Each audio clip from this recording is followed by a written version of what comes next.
আমি কিছু কিছু দেখেছি যে যারা লিখছে যে সামনে থেকে তারা দেখতে পাচ্ছে না।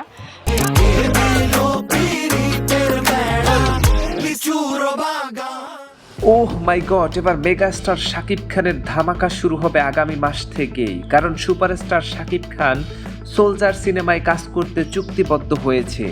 প্রথমবারের মতো শাকিবের বিপরীতে দেখা যেতে পারে ছোট পর্দার অভিনেত্রী তানজিন তিশাকে।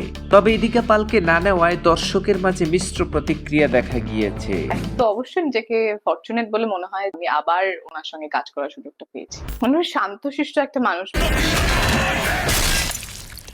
চলতি মাসে সোলজার ছবির কাজ শুরু হবার কথা থাকলেও শাকিব খান দেশের বাহিরে থাকায় সম্ভবত চলতি মাসের ফ্লোরে গড়াচ্ছে না সোলজার। শাকিব তার ব্যক্তিগত কাজের জন্য এখনো দেশে ফেরেনি, তবে আশা করা যায় খুব শীঘ্রই দেশে চলে আসবেন তিনি। সোলজার টিম শুটিং ফ্লোরে যাবার জন্য তাদের সব কাজ প্রস্তুত করে রেখেছেন বলা যায়। সবকিছু ঠিক থাকলে হয়তো আগামী মাসে শুটিং ফ্লোরে যাবে সোলজার টিম। উল্লেখ্য, শাকিব খান দেশে ফিরলেই সোলজারের ফার্স্ট লুক পোস্টার আসবে। এটা আমার বড় পরিচয়।